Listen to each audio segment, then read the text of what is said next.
Muy buenos días, queridos estudiantes de tercer año medio. Bienvenidos a la primera cápsula de aprendizaje de la asignatura de Educación Cívica. Durante el primer trimestre vamos a revisar contenidos pendientes del año pasado y en esta ocasión el tema a abordar será el siguiente: Sociedad en crisis, Chile a mediados del siglo XX. El objetivo de la presente cápsula será caracterizar la extendida pobreza y precariedad de la sociedad chilena a mediados del siglo XX. Y para lograr nuestro objetivo, lo primero que tenemos que aclarar es ¿de qué años estamos hablando cuando decimos mediados del siglo XX? Como recordarán, un siglo es un periodo de 100 años de la historia. En el caso del siglo XX, este inicia en el año 1900 y finaliza en el año 1991. Es decir, que desde el año 2000 cambiamos de siglo y pasamos al siglo XX.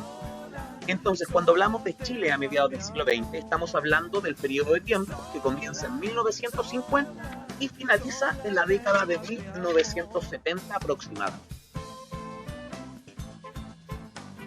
1950, 1970, hasta ahí nos llega entonces el periodo de tiempo que vamos a analizar.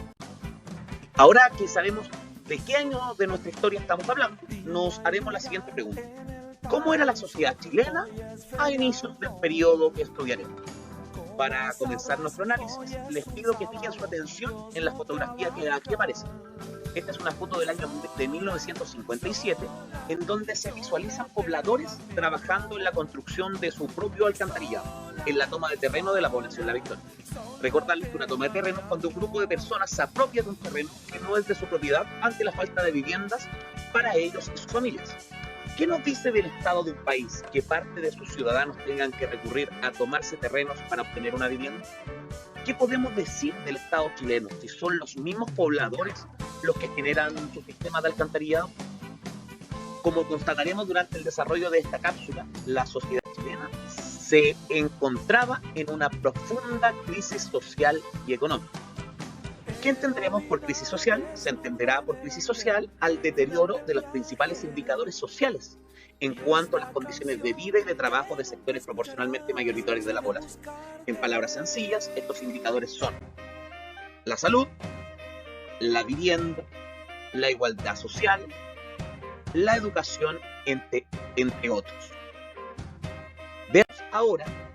Vamos a ver ahora entonces cómo se manifiesta la crisis en estos indicadores sociales de importancia que acabamos de describir.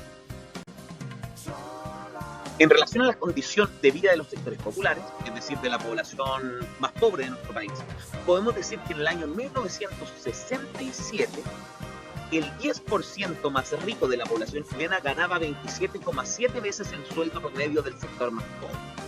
Mientras que en cuanto a la pirámide social, la clase alta representaba alrededor de un 10%, la clase media constituía un 15% y el 71% restante lo conformaba la clase baja.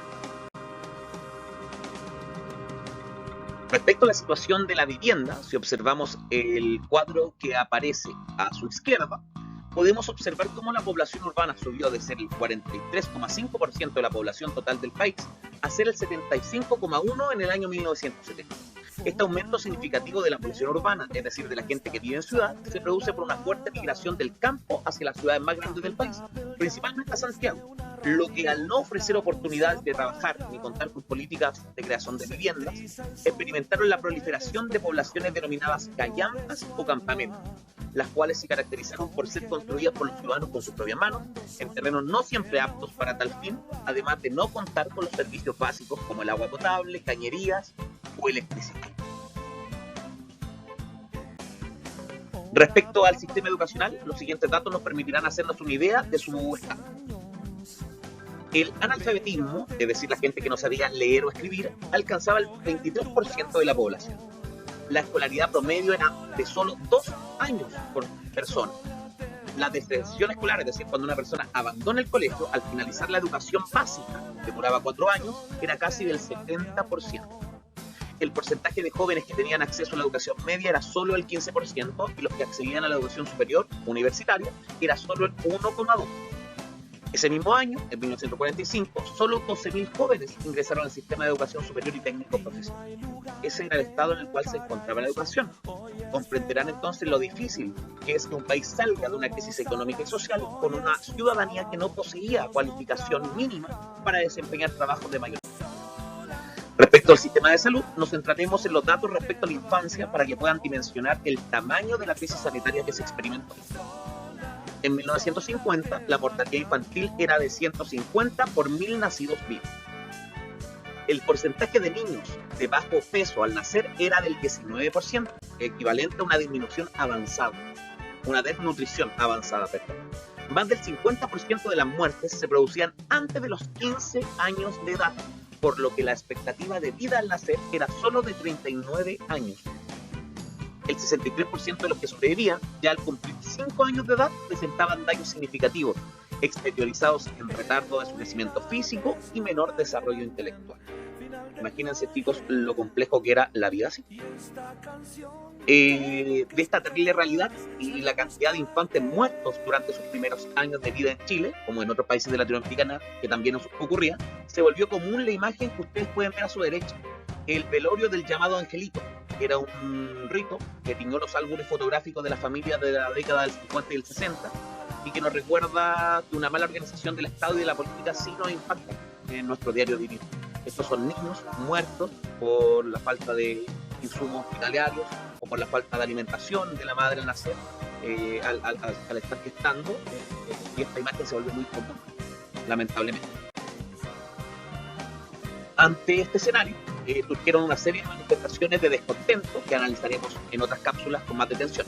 Me interesa que recuerden que a partir de la rabia y las ganas de cambiar una realidad tan difícil para las clases populares, estas comenzaron a organizarse y a fortalecer sus espacios de organización.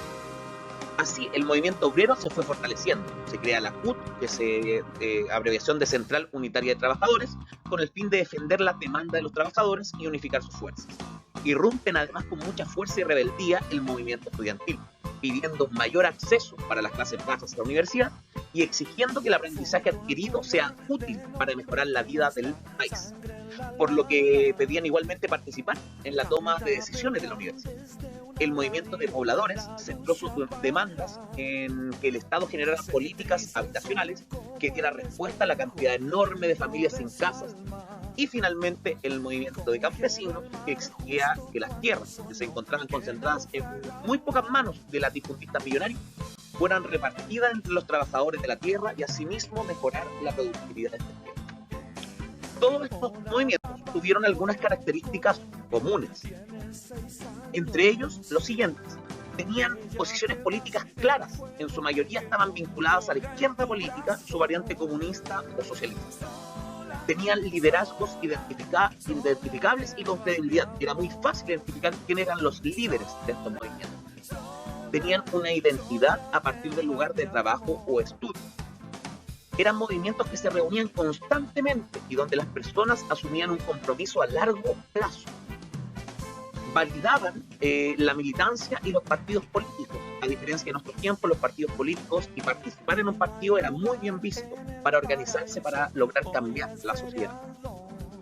Las organizaciones eran verticales, en tanto existía tu organización, había un presidente, había un secretario, los roles estaban muy determinados. No existía esto que conocemos ahora como la dinámica de las asambleas. ¿Ya? La organización era muy vertical. Y por último, un sector de la población cristiana tomó partido por los movimientos sociales. Asimismo, la sociedad de los años 50 y 60 comienza a experimentar una de las transformaciones más revolucionarias de nuestro siglo. Esta es la revolución de las comunicaciones.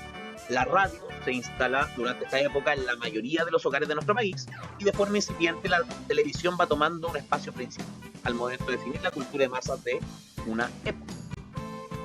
La música, como vimos en las sesiones del año pasado, es una herramienta que permite condensar las emociones y pensamientos de una época a la vez que criticar y proyectar anhelos sociales. Así la nueva canción chilena, de la mano de artistas como la Violeta Parra, Víctor Jara, El Apayún y Patricio Mans, se convirtieron en voces de la juventud y de los sectores que vivían estas injusticias sociales. ¿Cómo reaccionó la política ante esta crisis social?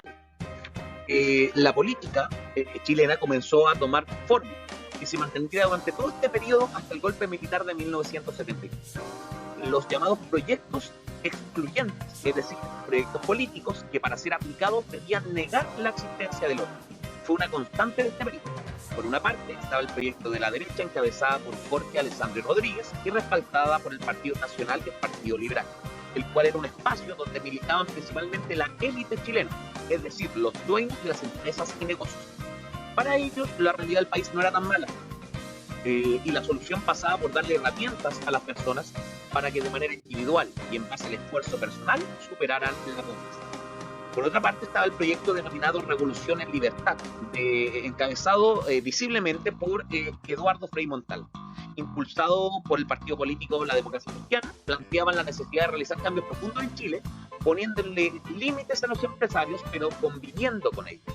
De inspiración cristiana y colectivista, fueron una alternativa a la crisis del país. Por último, encontramos la vía chilena al socialismo, representada por la imagen de Salvador Allende y apoyado por los partidos socialistas y comunistas. Proponían avanzar un gobierno en donde el Estado entregue las garantías para una vida digna y el desarrollo económico, y nacionalizando los recursos naturales y entregando poder a los trabajadores en la conducción del Estado. Estos tres personajes mencionados anteriormente fueron presidentes de Chile durante la segunda mitad del siglo XX. Lamentablemente, y por razones distintas, ninguno de ellos pudo dar solución total a la crisis que arrastraba nuestro país. Con lo que has visto hasta ahora, te invito a realizar la actividad de esta sesión. Deberás completar el siguiente cuadro que pretende sintetizar las características vistas de este periodo. Para mejorar y ampliar tu conocimiento, te invito a leer las páginas señaladas de tu libro de historia del año pasado. Debes contestar solo la columna que hace relación a Chile de mediados del siglo XX. ¿Ya? Por tanto, no debes contestar la columna que hace referencia al Chile contemporáneo, porque eso lo haremos en la próxima sesión en vivo que tengamos. ¿Ya? Entonces tienen que llenar solamente este sector, el primer sector de la tabla. ¿Ya? Condiciones de vida, por ejemplo, de los sectores populares, diferencia de ingresos, tiene que anotar entonces el dato que se pide. Principales problemáticas de las clases populares, solamente contesta cuáles las condiciones de Chile a mediados del siglo XX, lo coloca en el recuadro que corresponde. Para finalizar, les dejo una inquietud. En esta imagen se observa un campamento a las faldas del Cerro Renco. Esta fotografía fue tomada durante este año, el año 2021. ¿Crees que actualmente Chile enfrenta una crisis similar a la que enfrentó hace 70 años atrás? Piénsalo y lo conversamos en la próxima sesión virtual. Un saludo afectuoso a todas y a todos y que tengan una hermosa semana.